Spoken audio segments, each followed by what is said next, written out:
はい、皆さんこんにちは。弁護士の長野康と申します。今日は法律で暮らしを守る方法 LGBTQ+ 編ということでお届けしたいと思います。皆さんが生活の中でですね、いろいろ法的なトラブルに巻き込まれるということがあるかと思います。特に LGBTQ+ の皆さんであればですね、その性的な属性ゆえにですね、巻き込まれてしまうトラブルというものもあるかと思います。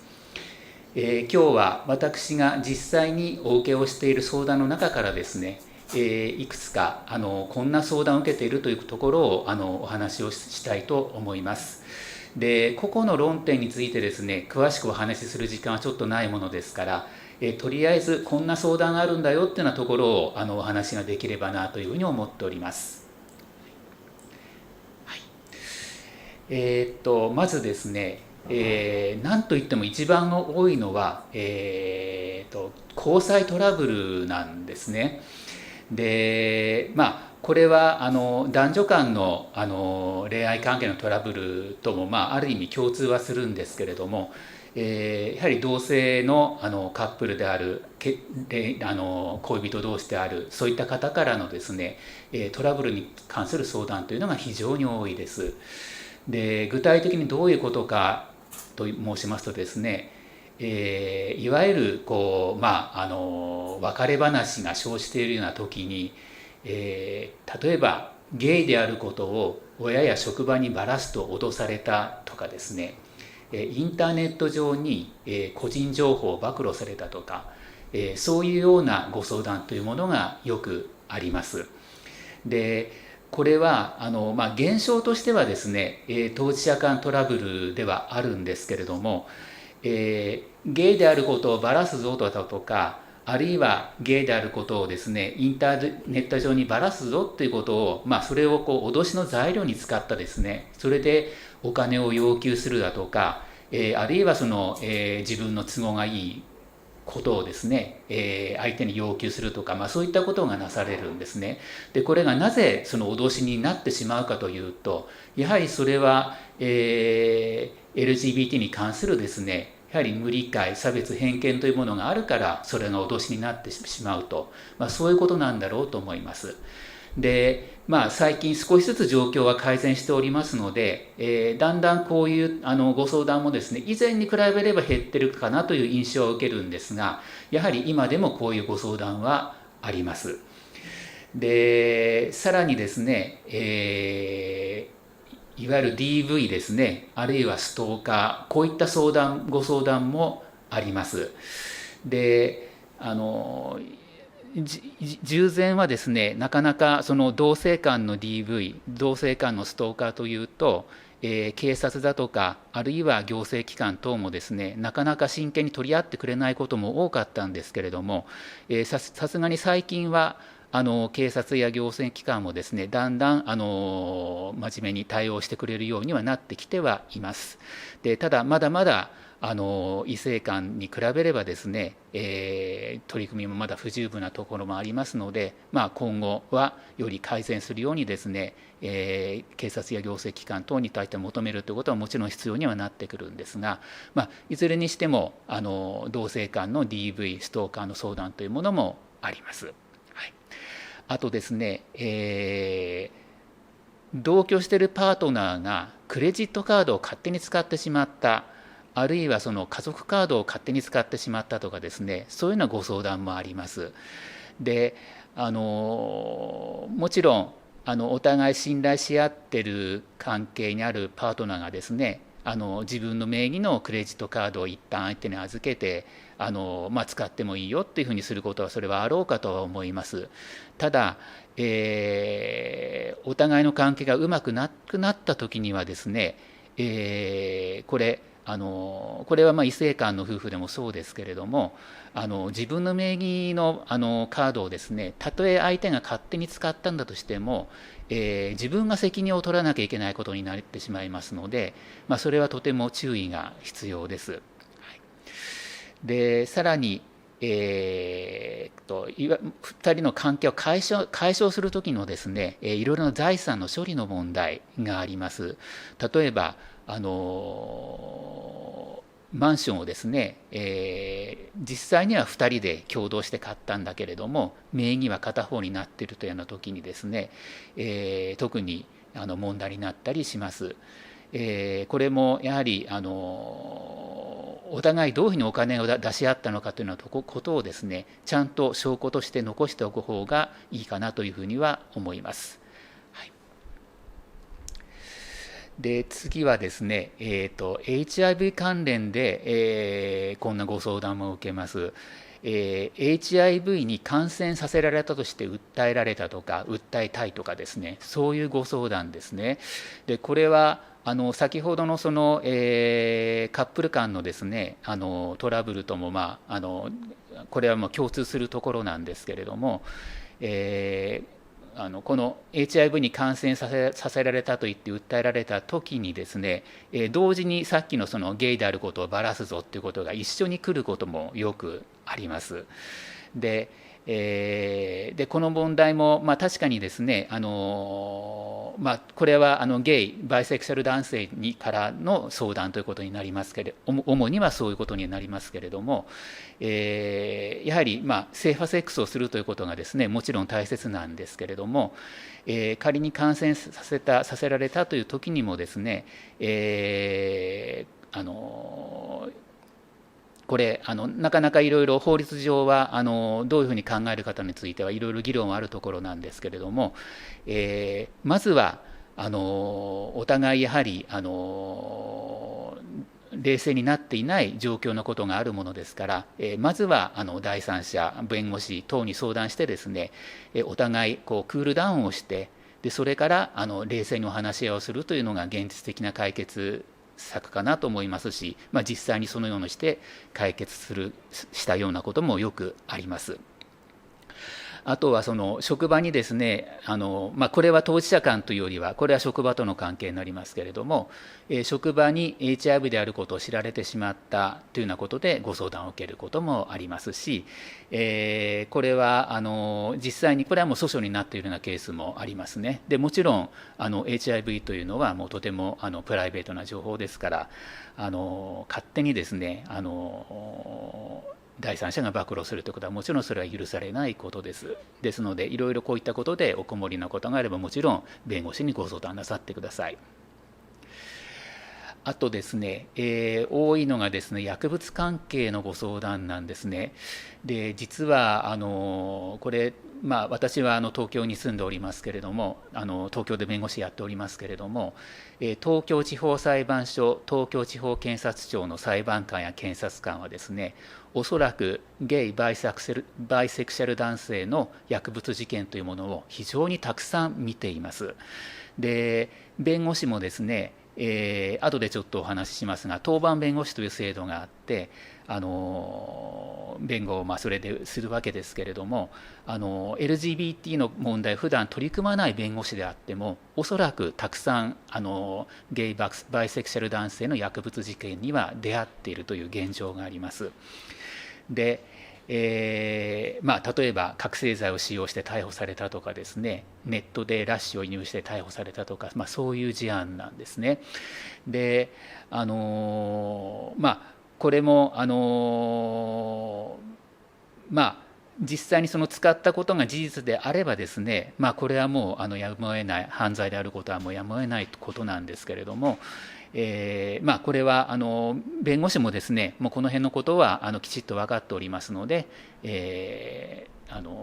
きちっと弁護士に相談をして対応されればいいかと思います。であと一つですね、ラッシュに関しましてはですね、そもそもこれは法律を満たしているラッシュというものはですね、法律が定めている要件を満たしていないんじゃないかと、体に害を及ぼすというそういう要件をですね満たしていないんじゃないかということで、裁判になっている今ケースがあります。ただ残念ながらもうすでに東京高等裁判所がですね、やはりこれはラッシュというものはその法律の条件に当てはまっているよと、だから有罪だという判断を出しておりますので、やはり基本的には現行法上、ラッシュというものは違法なんであるという認識のもとにですね、皆さん行動された方がいいかなというふうには思います。はい。あとですね、こんなご相談も受けます。女性と結婚していた男性ゲイの離婚ですね。特に年配の男性ゲイの場合であれば、女性と結婚するのが当たり前とされていた時代の方も多いので、女性と結婚されている方もたくさんいらっしゃいます。で、ただ何かの機会にですね、ゲイであることが相手の女性に分かってしまって、それで離婚をするという、そういうご相談を受けることもあります。あと次がですね、いわゆる友情結婚の解消ですね。友情結婚というのは皆さんご存知かとは思いますけれども、ゲイ男性とですね、レズビアン女性が、お互い納得づくで、結婚の形を作るという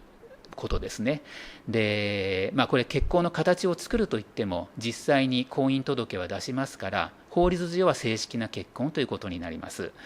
ですので、いざ別れようとするときにですね、双方が別れるということに合意をすれば特に問題はないんですけれども、お互い合意ができなかったというようなケース、あるいは精子を提供してですね、お子さんを作ってらっしゃるようなケースもあるんですが、そういったケースだとなかなかこれ解消するのもですね、大変だというようなこともございます。はい、あと次ですね、これもですね、実はこれコロナ禍でですね、この相談が増えたなっていう印象を私は持ってるんですけども、インターネット上の詐欺サイトの被害ですね、これもあります。投資詐欺の被害だとかですね、あるいはその、ちょっと出会い系的な詐欺サイトで一度会いましょう会いましょうって言ってですね、ずっと引っ張るんですね。でその会うためには課金をしなければいけない、ポイントを買わなければいけないっていうふうにして、でどんどんお金をつぎ込ませるんです。そういうような被害っていうものも聞きます。でおそらくコロナ禍でですね、皆さんインターネットを見る時間が増えてるんだと思うんですね。でそれでこういう被害が増えてるのかなっていう印象を持っています。はい、あと次がですね、同性パートナーが亡くなった時の相続関係のご相談です。これについては詳しいところはですね、また別の動画でちょっと詳しくお話はしたいとは思っておりますが、現状相続権というものが同性パートナーにはありませんので、何の対応もしないとですね、2人で築き上げた財産なのにもかかわらず、全て法律上の親族が持っていってしまって、パートナーには1円も残らないという、そういう事態も発生し得ます。はい。次がですね、トランスジェンダーの方のご相談で、これはもう非常に大きなテーマになりますが、性自認に基づく性別で職場生活を送りたいという、そういうご相談ですね。でこれは実際今訴訟になっておりまして、経産省の性同一性障害を有する方、職員の方の職場所有訴訟ということで今訴訟になっております。今最高裁に行っておりまして、その判断を待っているところです。はい。で次がですね、職務質問と書きましたけれども、これは警察官職務執行法という法律がありまして、警察官がですね、犯罪が行われているなと、あるいは行われたなというふうに合理的に判断できるような状況がある場合にはですね、立ち止まらさせて質問をすることができるっていう、そういう条文があるんですね。でただこれはなかなかよく乱用されがちなところがございまして、で実際にその LGBTQ 関係で言えばですね、そのトランスジェンダー女性の方がですね、職務質問を受けて不愉快な思いをされただとか、あるいはゲイ男性がですね、いわゆる有料発展場の周辺でにですね、警察官が割とたくさんいてですね、それで職務質問を受けて不愉快な思いをしたというような、そういうようなお話を聞いたこともあります。はい、はい。あと次がですね、これもちょっとまた一つ大きなテーマにはなりますけれども、日本人同性パートナーを有する外国人の方の在留資格の問題ですね。これは異性の結婚をしている、カップルであれば、日本人の配偶者等という在留資格を持つことができるんですけれども、同性カップルについてはですね、今結婚が認められておりませんので、日本人同性パートナーを有する外国人の方はですね、仕事上の何らかの在留資格を持てないような場合ですと、なかなか日本に正規に滞在する在留資格を持つことが難しいという、そういう大きな問題があります。でこれについてはすでに訴訟も起こっておりまして、現在日本人アメリカ人カップルの方が訴訟をしております。あと以前日本人台湾人カップルのゲイカップルの方が訴訟をしてですね、その方の場合には幸い最終的には国がその台湾人の方に在留資格を出すことを認めて訴訟は終了しております。はい、で他にもいろいろあるんですけれども、あと特にですね、今ちょっとここでは述べませんでしたけれども、もちろんその、LGBTQ の方であってもですね、LGBTQ と直接は関係しないけれども、いろいろ法律の問題に巻き込まれるということはもちろんあるわけです。それは債務整理の問題であったりだとかですね、あるいはその家賃が払えなくてアパートを出てかなきゃいけないだとかですね、あるいはその、そうですね、一般的な相続の問題だとかですね、あるいは職場で解雇されただとかですね、賃金が下げられたとか、そういうもろもろの問題があります。でもちろんそういった相談というのは LGBT のことと直接は関係はないんですけれども、やはりいろいろ弁護士がですねご相談に乗るときというのは、例えば同居しているパートナーの方がいらっしゃってですね、その方とどういう生活の状況にあるのかだとか、あるいは親御さんとの関係がどうなのかとかですね、そういう周辺の事情もいろいろお伺いをした方がより適切な解決をできるということがよくあるんです。でその時にやはり LGBTQ の方でありますとですね、やはり自分のセクシャリティのことをオープンにしないと、なかなか具体的な状況がですね分かりづらいということがよくあろうかと思います。ですのでそういった意味でLGBTQ のことについて、より分かっている弁護士なり司法書士等の法律家にですねご相談をした方がよりいいかなっていうようなケースもあろうかなというふうには思っております。はい、で、困ったことがあったらどうすればいいかということなんですけれども、ちょっと今少しお話仕掛けたところとも関係するんですけれども、以前はですね、実はその、法律家が LGBTQ のことについてよく分かっていませんでした。本当に無知でありましたし、偏見を持っている弁護士も残念ながらたくさんいました。で実はですね、こんなエピソードがあります。先ほどちょっと申し上げたその覚醒剤の事件ですね。でこれは刑事事件として裁判になってたケースなんですけれども、ある私がよく知ってる弁護士がですね、法廷に行って次の事件を待って、その傍聴席で待ってたんですね。でそうしたらば法廷でいわゆる尋問刑事裁判をやっていて、そこで尋問をやっていて、で正確には被告人質問と言いますけれども、そこでその覚醒剤のですね自己使用、自分で使ったという事件のそういう裁判をやってたんですね。でそこで、なんとですね弁護人がそれですいません、その被告人の方はおそらくゲイ男性なんだと思うんですけれども、その弁護人がですね、あなたもうゲイであることをやめますねって質問をして、それで入って答えさせてたっていうね、そんなようなことを目撃したこともあります。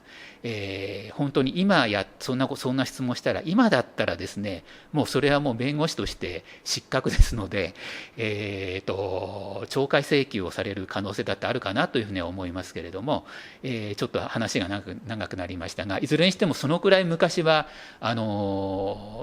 弁護士も無知だったんですね。で、あと以前はもうどこに相談したらいいかもよくわからないという状況がありました。LGBTQ のことについてですね、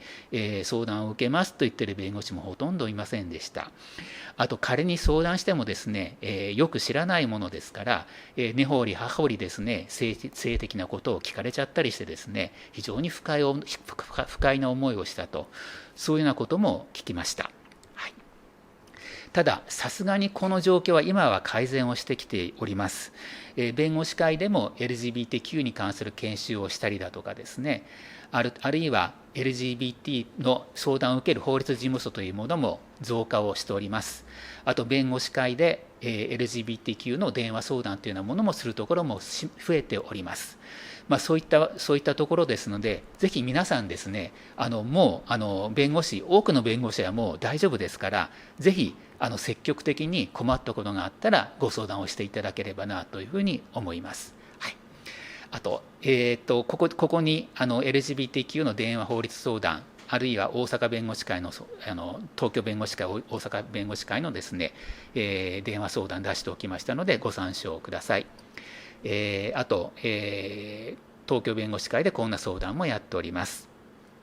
はい、あと、法テラスというところがありますので、ここは3回まで同じ事案でも無料相談ができますので、ぜひご利用になってください。あと、こちらのプライドハウスでもですね、法律相談やっておりますので、ご利用いただければと思います。で、あと万が一ですね、これは刑事事件で警察に逮捕されたときは、当番弁護士を呼んでくださいというふうに言うようにしてください。そうすれば必ずその日のうちに弁護士が来ることになっております。はい、あと、今日話し尽くせませんでしたが、参考文献をご紹介したいと思います。この本なんですが、セクシャルマイノリティ Q&A という本です。これは私も含めてですね、LGBTQ の問題をたくさん取り扱っている弁護士が共同して執筆した本ですので、いろいろな事案が出ておりますので、もしよろしければご参照ください。あと、このほかにですね、法律で暮らしを守る方法の同性カップル編ということで別の動画も用意をしておりますので、そちらもご覧になっていただければと思います。以上で私の話は終わらせていただきます。どうもありがとうございました。